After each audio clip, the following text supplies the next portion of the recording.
teorien for gitterligningen, det er, at når vi sender et lys med en bestemt bølgelængde ind igennem et optisk gitter, altså laser ind igennem et gitter med en masse spalteåbninger, som er meget små med meget kort afstand imellem hinanden, så vil lyset derfra så diffraktere ud, som vi kan se her.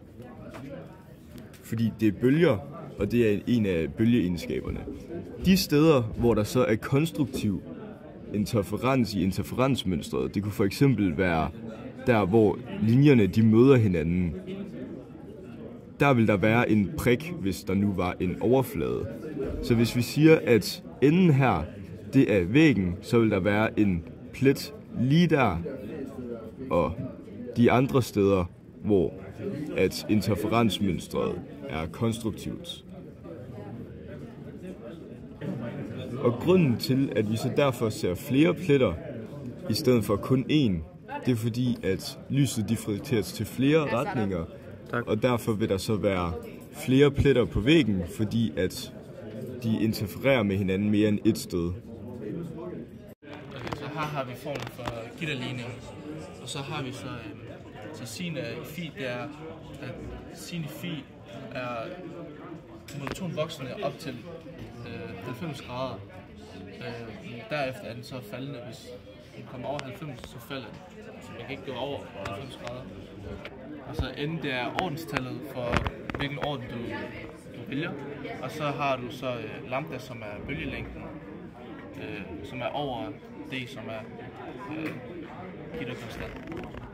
Så lambda, det er målt i nanometer.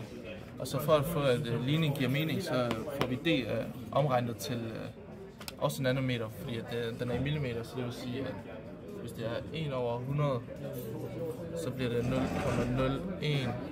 Og det er jo fra spalteåbning til spalteåbning, så du ved, de der små huller. Og så ganger man det i 10/6 for at få det omregnet til nanometer. Så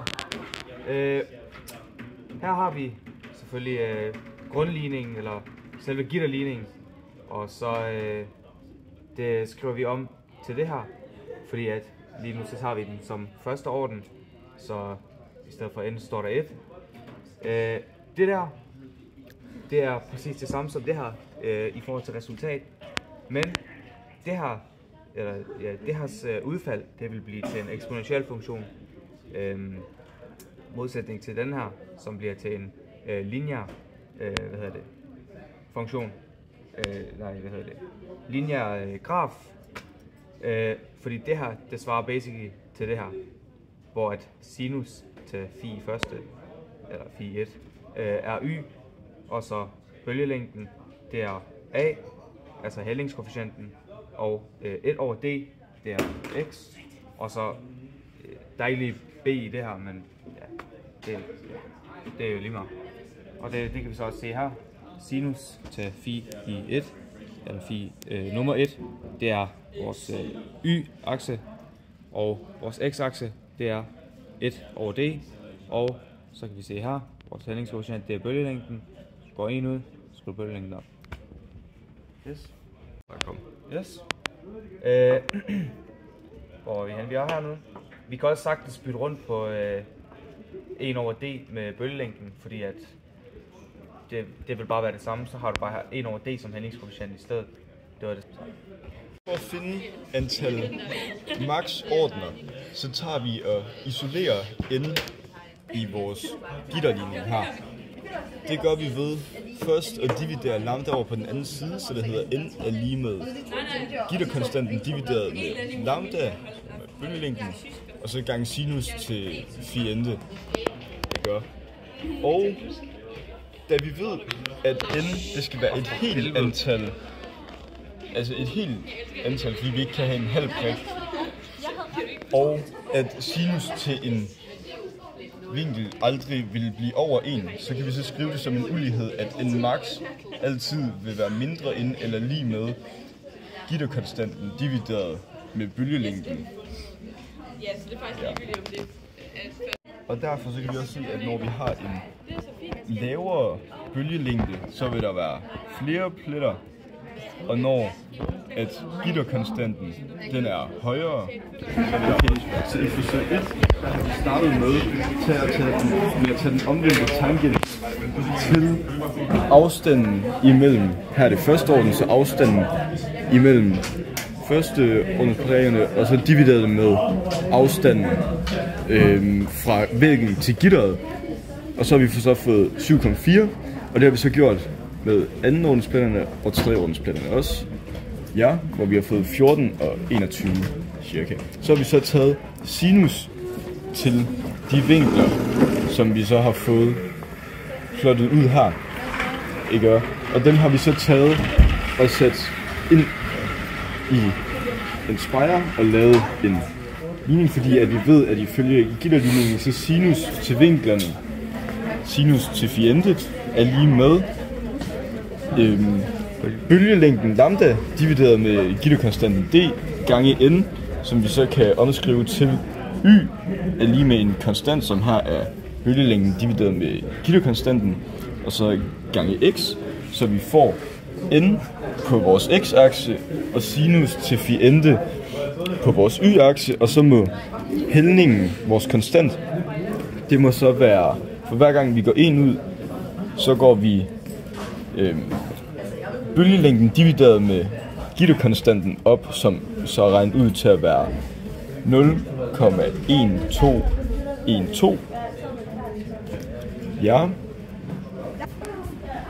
Okay, og det har vi så fået ved, at vi har plottet ind i en spejr og taget en regression af første ordensplit, anden ordensplit og tredje i forhold til sinus til vinklerne, hvor vi så har lavet en regression og fået vores hældning til igen 0,1212.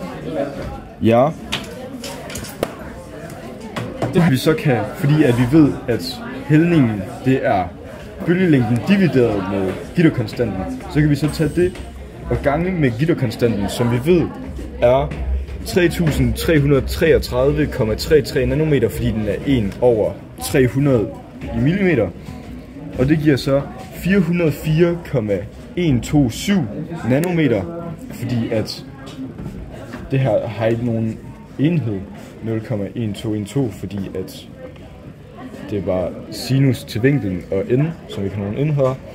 Og så kan vi så regne den relative afvigelse ud, fordi at vi ved, at bølgelængden på den laser, vi brugte, den var 405 nanometer. Og så ved at sige 1 minus det, vi så lige har regnet ud, og så divideret med 405, så får vi en relativ afvigelse på 0,002156%, som er meget godt. Ja.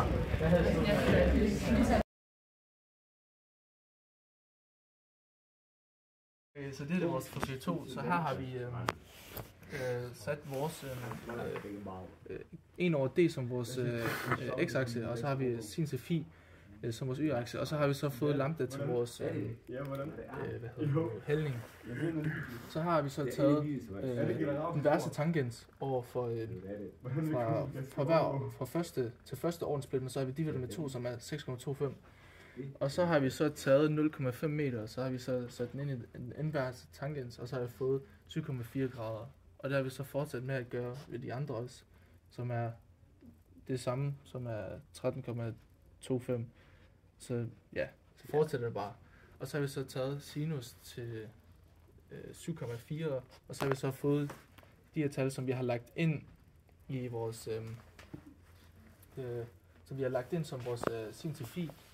Og så har vi så fundet vores hældning ved at, altså har vi fundet vores x-akse med at tage det her, så 1 over 3333, som har fået til det her.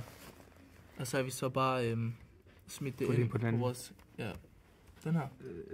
Nej, den er med udregning. Og så har vi så regnet ud til det her. Så har vi sat dem ind, altså så vores som x-akse, og så vores sin til phi, som er vinkler, som er y. Og så har vi så sat dem ind som regressioner. Så er det, vi har så sat en regressionslinje ind, som også giver vores bølgelængde, som er 386, så det giver rimelig god mening. Yes. Vi har fundet til 386, som passer overhovedet ikke til vores bølgelængde, så det vil sige, at vores tal er virkelig dårlige. Så. Vores tal er lort. Eller vores måling i hvert fald. Nå, ja. Så vi har selvfølgelig gitterligningen, og så har vi i det her tilfælde, fordi det er opgave 3, så har vi isoleret bølgelængden, så det ser sådan her ud. Så bølgelængden er på x-pladsen, fordi nu er det er den, der er vores variabel nu. Så de der to, de har byttet plads fra vores tidligere opgave 2. Og så har vi taget inverse tangens af de her målinger af rød laser, grøn laser og blå laser. Igen så er det er stadig 0,5 meter fra mellem væg og gitter. Så så har vi fået 13,2 grader til sinus.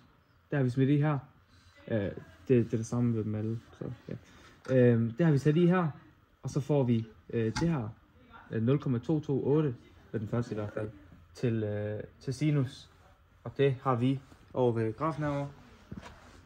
Så kan vi se herovre, der har vi smidt vores tal ind. Så 0,228 for bølgelængden 700, som er den, var det den røde? Det var den røde. Og så den grønne og den blå. Og så kan vi se herovre, at vores bølgelængde er på 0,000 Gitterkonstant. 314. Hvad giver gitterkonstanten? Og det her, det er 1 over gitterkonstanten, som vi har fundet. Og det passer rimelig godt med vores beregning, så det er ikke dårligt. Ja, og det var så 1 over d. Hvis jeg kan se, så passer det med at d, altså vores gitterkonstant, den er på 3184 nanometer mellem hver spalteåbning. Så det vi har konkluderet er, at i vores forsøg 2 har vi haft en fejlkilde, hvor at vi skulle have fået 532 i vores bølgelængde, 532 nanometer, men så fik vi den til 386. Og så i vores forsøg 3, så her til rød, blå og grøn.